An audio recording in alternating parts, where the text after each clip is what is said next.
21 ako nung una akong nagbarko at nakita ko ang mga inaangkat ng mga bawat bansa. Bigla akong napatanong kung anong produkto meron tayo. Ang sabi ng isang veterano, tao.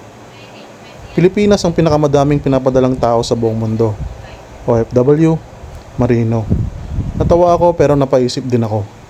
Given na ang husay at kagustuhan na makaahon sa hirap ng buhay, kailangan mong titigan ng mas malalim.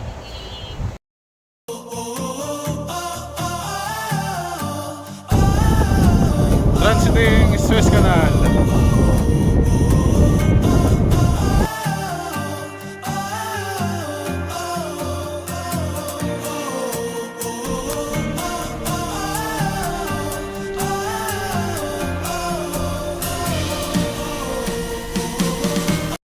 Kinukuha tayong mga Pilipino dahil sa kakayahan nating magtagal sa kahit saang lugar.